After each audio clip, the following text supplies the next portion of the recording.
Hey everyone, welcome to Crypto Finder. I'm James O'Donoghue and I've got with me Yat Su, the chairman of Animoca Brands today.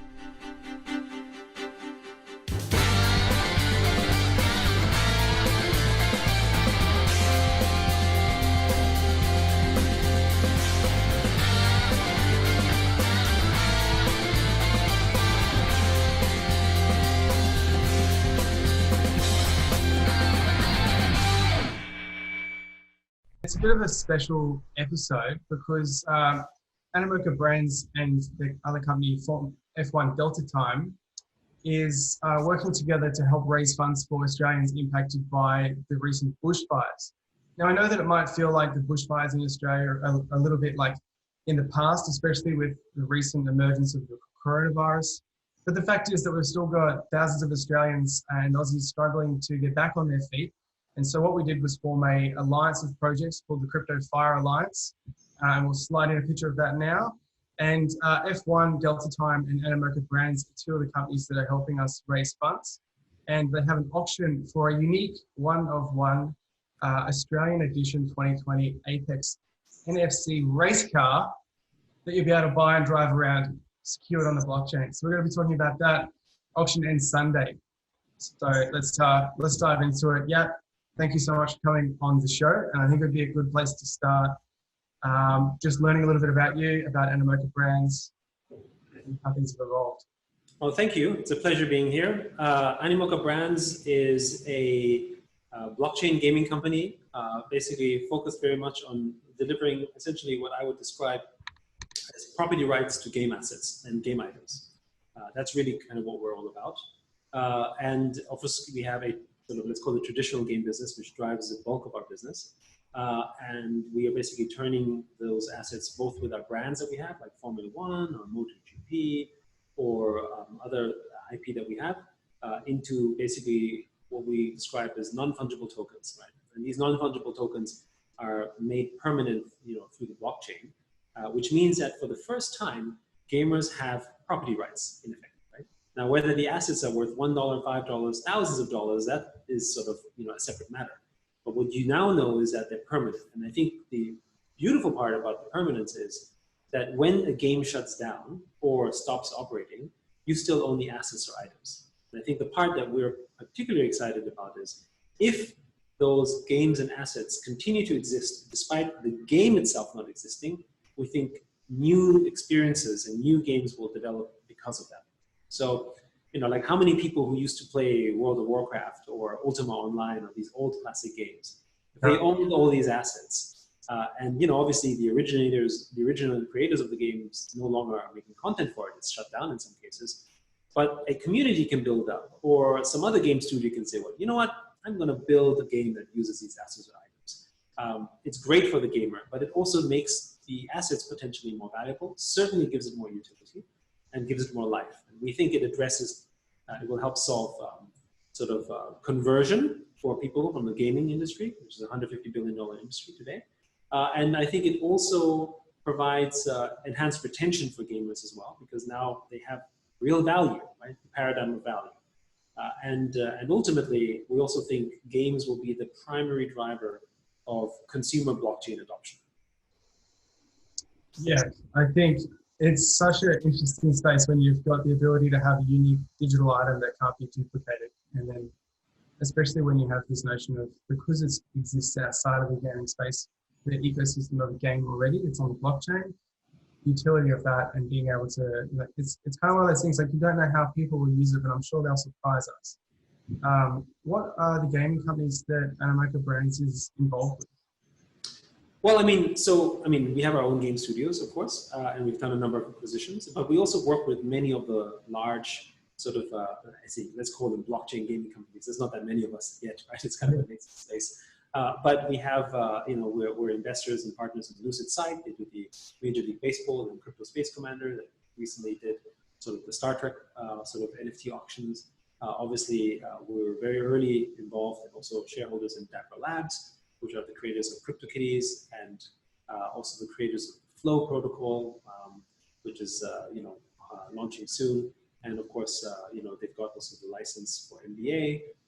And then we have a series of other, partnerships. We're investments, like with the X Infinity, where we're, and also from a marketplace standpoint, we'll work together very closely and are also investors in OpenSea.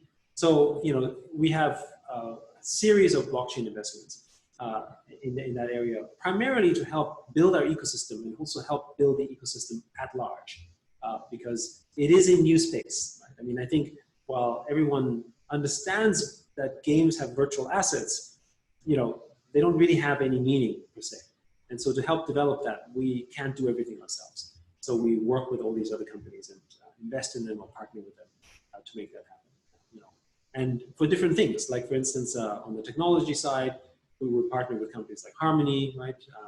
We would have cross holdings. But on the sort of digital items, we would have partnerships with companies like OpenSea and Wax, for instance, right? Where we can trade these assets. So, they all have a reason why we do the deals that we do.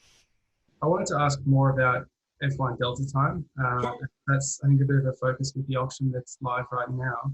Can you explain, sort of how it all works, what's currently on offer with the auction, and I guess a bit of the history behind it? So F1 Delta Time is the official and exclusive blockchain game license that we have, which was launched as part of an effort to make a very exciting game, just as a game itself, with an audience that we thought might be very compatible with the thinking around blockchain, because typically the F1 audience is relatively sort of well off financially and have strong understandings in terms of the concept of value, and also has a pretty decent collector base. So we thought that would be a very suitable audience to bring on to the blockchain. So that's one of the reasons we did that. And of course, it's the #1 motorsports brand. Racing cars, fast cars, cool cars, all that kind of stuff. It's all part of that, all part of that excitement. And there's also a very popular gaming genre in terms of racing. So that is a good reason why we wanted to partner with Formula One. And the Delta Time game itself is a blockchain game that has sort of multiple game elements, being sort of time trial, as well as sort of a management style sort of game layer, or more like a racing management style game. But I think what we really were setting out to prove with F1 Delta Time was around this concept of blockchain gaming as play to earn, right? Which is really what this is all about. So when you're playing a game, can you actually make a living out of that ultimately? Can it actually be something that you could do, maybe even professionally, or at least from a hobby standpoint, get more out of it than just simply sort of fun and games, but actually literally derive true value out of that, right? So we designed it around that. So even when we designed the game, like with an example, when we did the recent crate sale, where we sold the crates for the 2019 edition of these cars. So we know that in a collectible space, scarcity means something. Right? So instead of issuing, for instance, thousands and thousands of crates, we set a limit in which people could buy as many crates as they wanted, up to a maximum. And all the crates that were not auctioned after, bought after that time would be destroyed. That's it. So in a way, it was a way to get the community to kind of decide what is the circulation of the assets that are out there. Kind of almost like a user-generated way of doing that. And after that, no more cars from the 2019 edition would be delivered and produced. And that sort of cements that particular sort of scarcity. Right? So as an example of where the community is able to have some kind of say in which they would like the circulation and distribution of those cars to be. But the other thing we've announced as well is the ability to stake tokens, to stake the cars to earn tokens, so you can rent the cars. So in the economy of the F1 Delta Time game, we issue rev tokens, which you have to use to pay like sort of game tokens that you would in other games. But here the model is also different in the sense that as a company, we're not necessarily selling these tokens, but rather we're issuing these tokens to those who stake the cars back to us, meaning that if I have a car, I could earn these tokens, and then I would have an ability to sell them to other players to play in Formula One Delta Time. Again, enhancing this concept of play to earn, and sort of giving meaning to having asset ownership in these Formula One cars. So it's part exciting game with part big experiment in terms of introducing concepts of value in gameplay, which hasn't really been done much before. I think that's really powerful. And I also was wondering about auctions in the past, what you've seen in terms of how people behave? Is it lots of people bidding? Is it quiet all week and then everyone stacks on top of each other? Yeah, so I mean, you know, it ends up being, it's rarely predictable. But when we sold the very first F1 car, the 111, first collectible, it was sold for an amazing 415 ETH, which really sort of, I would say, sort of shook the market in more ways than one. Yeah. Because for some people it was like, yay, this is incredible. For others it was like, that's impossible. What the hell happened here, right? So you had all sorts of ranges of emotions and discussions around this. But what it did validate for us is that, wait, this isn't just a market. This is really interesting, because people were prepared to pay very, very high sums of money for what would be considered special and scarce and unique. And in this particular case, the car is unique. There's only one ever made with this particular car. And it was also the very, very first Formula One car, right, on the blockchain. There can never be another Formula One car. That's number one. That's it. That's the one, right? And so you know, how much is that worth? Is it worth 50,000, or is it worth 100,000, which is what it ended up getting auctioned for? You know, why is a Picasso worth $10 million or $20 million, right? Yeah. Who knows, right? So it's very much kind of eye of the beholder kind of thing, but also you have this. It shows that there's a market that values it. And granted, this is not a large market in comparison to the rest of the world, but it's definitely developing and emerging. And the exciting thing here is that if I own this special car, I can actually verify that ownership through the blockchain to whomever I wish to show it, right? And that's very powerful, because one of the problems before with digital rights was I could make a copy of it and I could just show it to someone and, you know, pretend to own it. But here, basically, the validation is certain. So I know whether you really own it or not. And that adds premium to these collectibles from the virtual world that wasn't possible before. Yeah, and I think in conjunction with being able to stake it when you don't really need to be using it, and then I'm guessing like you'll be driving around if you decide to play the game and you'll see someone and you know, for like based on the blockchain, that's the real car. Like that's the right. one of one, and there's no one else in the world with it. That's right. So powerful. And for people that don't have, you know, somewhere from 15 to 100,000 US dollars to spend in an ETH to get the cars, is there cheaper options? Is there, you know, other ways of getting it? Yeah. So if you go to right now, if you go to the secondary marketplaces like OpenSea, you will find that the car parts and cars are trading at all sorts of prices. When it comes to branded cars, the Epic tier, you will find cars selling in the range of maybe 1 to 3 ETH, which are sort of the Epic tier. And then, you know, I think the Legendary tier is roughly 15, maybe or so ETH, give or take, right? So you see a range at the moment, which is more affordable. And then below those, you've got, you know, in the gaming category, you have rare and common cars, but they're not branded. So they are sort of generic cars, and they go for quite cheaply. But all of the cars, no matter whether it's in the lower tier or the higher tier, can be staked for tokens. I think the only difference is that the higher tier cars obviously generate more potential tokens. Yeah, that's fair. And I guess what would be, do we have a launch date for the game? Well, the time trial is due very soon, the first part, right? Okay. The workshop is already launched, so you can basically take your components of your cars and put them together. And we've launched a few competitions around that. But the actual racing side sort of is going to happen closer towards the next couple of quarters. But the time trial version of that is out probably, yeah, I'm going to say, well, certainly like, you know, within the next month or so, if not sooner. Okay, that's exciting. Let's have a quick chat about the Australian edition 2020 car. And I think we've got, like, we can show a picture of that. I know that you've got some cool videos that are always like high def quality circling around just to get people super excited. This is a really impressive car. Like the design on this is phenomenal. I can see that, yeah. Do you want to explain like the team behind it and, you know, who comes up with this? Look, I mean, the art team that was involved in this, I mean, I think you'll see in every car, incredible, especially in all the sort of special edition cars, the country cars. You'll see a lot of special attention, love, and context that is put into the creation of these cars. Knowing that these cars are unique, right? This car, just like the Australia edition, or the Azure edition, or the sort of Japanese edition before, were single items. Only one car is made.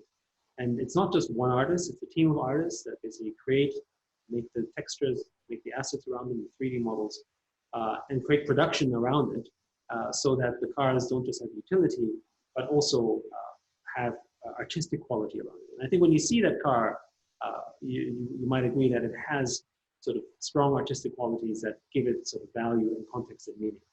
And again, this is how we want to treat the collectibles that we create. Not that they are just sort of generic items, but that they actually have special meaning, not just because it's scarce, but because there's context in there that's meaningful, down to the detail of every single character. Even things. I mean, I don't want to sound like an art curator, right? But if I asked sort of our sort of lead artist who was working on this to describe the car, he would have all sorts of stories to tell you, probably around sort of why he chose that color texture and what was the meaning behind that, and sort of why is this dots versus this, and of course the obligatory kangaroo. But there's a whole bunch of other things in there that are meaningful in that car that you can hopefully see when you look at that. And it's available in 3D. So that's the other thing about this NFT. When you get this NFT, there's not just an ownership in the sort of graphic, it's ownership in the entire sort of in the 3D model that, as well, right? That's all sort of part of that package. Okay, that's really interesting. And like, if you're not accessing it in the game, or like, how does that 3D model look? Is it a file that you get that has? Yes.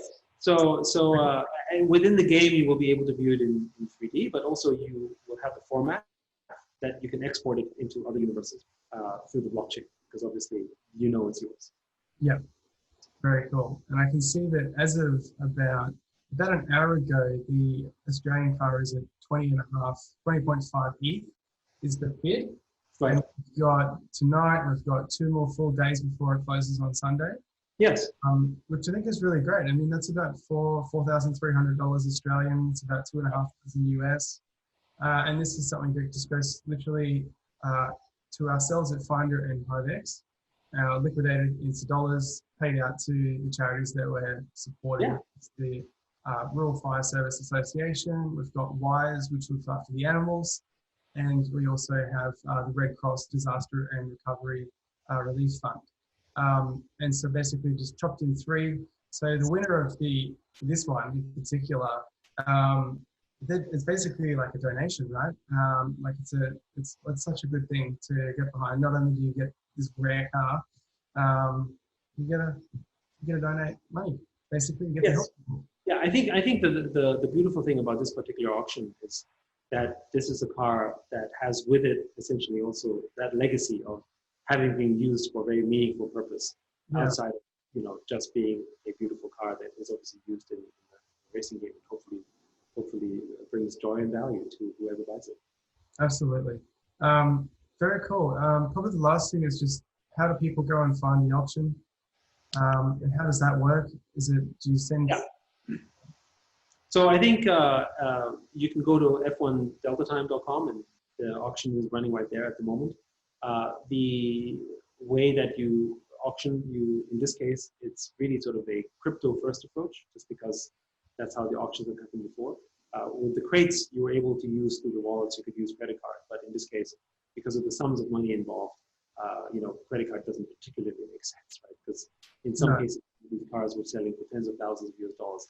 It's kind of difficult to put that on a credit card necessarily. So crypto is one way to solve that. The thing is, as you make the auction, you place your bid, it becomes public, and there's multiple videos out there that describe some of the bid psychology, which is fascinating to watch. You should, especially one from Blockchain Gamer that's out there that's kind of fun and interesting, around sort of how some of the people have auctioned it. There's definitely a group of hardcore collectors that are forming out there, which is kind of fascinating. You go there, make the bid, and share it with your friends. The other thing, of course, that I think we also offer is a referral option as well, right? So if you refer various Formula One items and you sort of put your wallet as a referrer, successful sales will end up paying a commission to those who successfully referred it, not just for this auction, but also to any other Formula One items that are sold on the secondary marketplaces like OpenSea. And so you go to the website, you can do that through OpenSea as well. So for anyone interested in having a way to get involved, but not necessarily putting up capital necessarily at this moment. I think the thing that would be helpful for the charity auction, obviously, is to get as many people to talk and support it. Because obviously, even if, and I think this was the original intention for it, was, raising money is good and useful, but it's also, I think, sort of raising awareness. And especially at a time when clearly coronavirus is the sort of important priority at the moment, but we shouldn't detract from the importance of what is happening in Australia as well, right? Because that's still sort of an important matter to sort of sort out. Absolutely. And I guess on behalf of everyone that's involved in this, thank you, and the Animoca brands and F1 Delta Time. It's super impressive that you guys decided to get involved, from the other side of the world. And I think that's one of the cool things about crypto, and that's why I thought we might have a chance of raising some money and coming together as a community and to do something nice. So I think it's really cool. It's really nice that you guys did that.